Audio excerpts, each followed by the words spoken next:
The station lights always flickered in the early shifts, stuttering like a dying heart. It was considered an acceptable fault in the maintenance budget, cosmetic, irritating, harmless. I had learned to read diagnostic panels in that intermittent half-dark, my compound pupils tracking the oscillations across a dozen screens at once. Efficiency was prized aboard Relay Station Hecate 7. Compassion, however, was not on any ledger. I am Threxel of the Ishkan. My brood elders trained me in logic, resource projection, triage, prioritization. I have served through more border skirmishes, electrical storms, and civilian panics than I care to recount. I have seen what kindness costs. It is always too much. And yet the humans assigned to our relay seem to act as though cost is irrelevant. There was one in particular, Elias Ward, sanitation engineer, a post with negligible status. His uniform was always rumpled, his hair always disordered, his boots perpetually scuffed. He smelled faintly of caffeine and industrial solvent. He arrived to each shift carrying the air of a creature who simply wanted more sleep. He had little grace, little posture, little apparent discipline.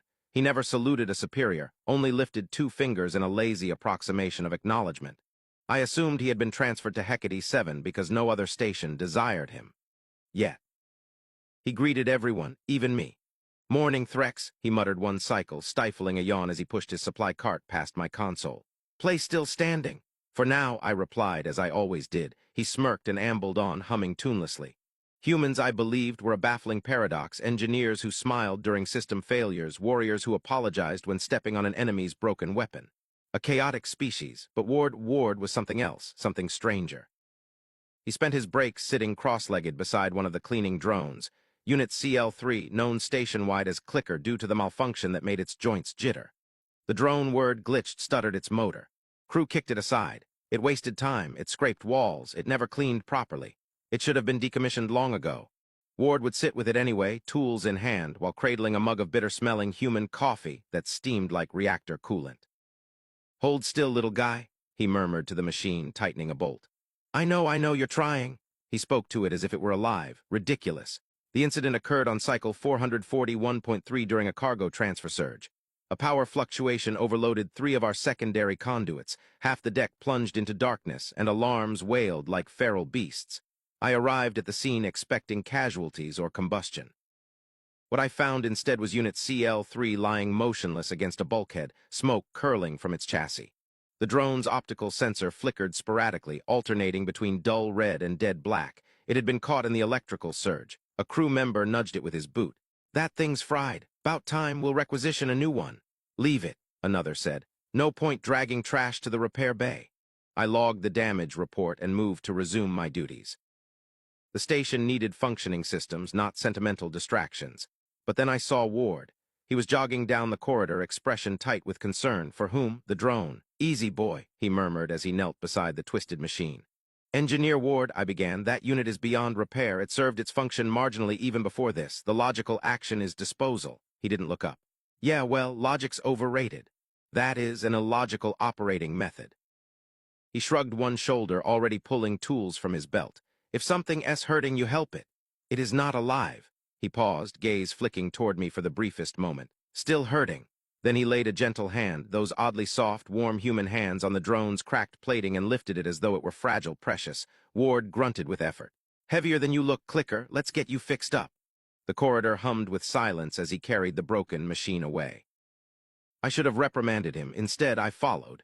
Human repair bays differ from ours. They are cluttered, chaotic, filled with half-disassembled machines and half-finished mugs of that wretched coffee. Ward set CL3 on the worktable with a tenderness I had only ever seen directed toward newborns. He ran a hand across the dented hull. "Hang in there, buddy," he whispered. His voice was quiet, reverent, as if speaking to something sacred. I watched his large hands move with improbable delicacy, unscrewing panels, rewiring circuits, extracting warped filaments with tweezers. His brow furrowed not with frustration but with focus, with devotion. "Engineer Ward," I cautioned, "that unit is a malfunctioning sanitation drone. Replacing it would require fewer hours and fewer parts." "Probably," he agreed, wiping sweat from his forehead with the back of his wrist. "Then why do this?" He didn't even pause his work. "'Cause someone gotta." This answer was not an answer. It violated rationality. It defied optimization protocols. It infuriated me. "You are spending valuable resources." "Relax, Threx," he said, smiling faintly. "It's just a little time. just a little time, as though time were not the most finite resource in the galaxy, as though compassion cost nothing. The repairs took cycles. Not just portion moments, entire breaks, long hours after his shift ended, spans where he should have been sleeping. Multiple times I found him slumped over the workbench, dozing with his forehead resting against the side of CL3 while a soldering tool dangled from his fingers. He always woke with a start, muttered something about micronaps, and resumed repairing the machine. He gave the drone parts from his own scavenge allotment. He patched gaps with pieces from his personal toolkit. I even witnessed him draping his station jacket over the drone's body during a temperature drop. "It is a machine," I reminded him. "It was cold," he said. I recorded these interactions in my log, baffled by the profound illogic of them. I once offered him my unused break period so he might rest. He waved me off. "Nah, I'm fine. Clicker's almost there. You speak of it as if it possesses a name." "Yeah, he does," Ward shrugged. "Just feels right." Each cycle, CL3's optical sensor brightened a little. Its internal drives hummed more smoothly. Its frame, once twisted and scorched, began to resemble function again. Ward never took credit, never asked for thanks. When other crew commented on the waste of time, he only smiled tiredly and said, "Couldn't leave him busted, you know?" But I did not know. I tried and failed to understand a species that could nurture a thing it would gain nothing from. Humans baffled me. Elias Ward baffled me. The breakthrough came during an atmospheric integrity failure. A supposedly minor leak from a fatigued weld seam ruptured. Protocol required sealing the deck, evacuating personnel, and dispatching appropriate drones. But the leak was fast and the drones were slow. Ward and I were on the affected deck when alarms blared. I estimated we had just 20 seconds before the atmosphere thinned below tolerable levels. "Go!" Ward shouted at me, shoving me toward the hatch. "Catch up!"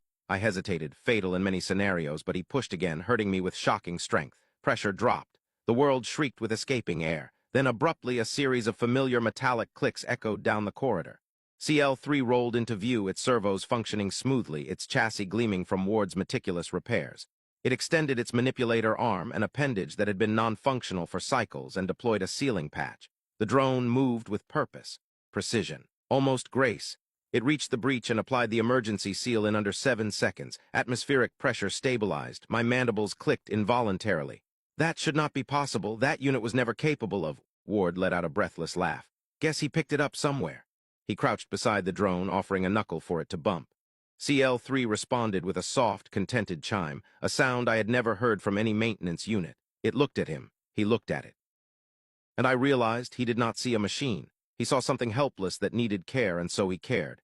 He did not calculate outcomes or weigh costs or consider praise. He just parented. Humanity was not an apex predator. It was an apex caregiver. The galaxy had misunderstood their danger entirely. In the aftermath, the station commander attempted to commend Ward formally. He declined. Didn't do anything special. He declined 3 times until they stopped trying. After his shift the next cycle, Ward returned to his supply cart, scratching at the stubble on his jaw. "Well," he sighed, "think I've earned a coffee." He walked away, humming as if nothing enormous had occurred. CL3 rolled faithfully behind him. I remained standing in the corridor long after he left, feeling a strange warmth spreading beneath my sternum. Something I had not felt since before the wars, something dangerously close to hope. I activated my log recorder, as is my duty, but my hands trembled.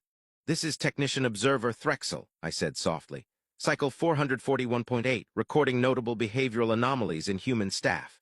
But that was a lie. I was not recording anomalies. I was recording a miracle, a small one, a quiet one, a hidden one. The kind humans commit without ever realizing they have shifted the gravity of another's world. Elias Ward will never know what he taught me. He will never know that when he lifted that broken drone into his arms, he lifted something in me as well. He will never know that I see him now as I suspect his entire species must be seen, not as conquerors, not as threats, but as the shepherds of a galaxy that has forgotten how to nurture anything at all. I end this log with a truth I do not yet dare share. If humanity is what stands between us and oblivion, then perhaps oblivion does not stand a chance.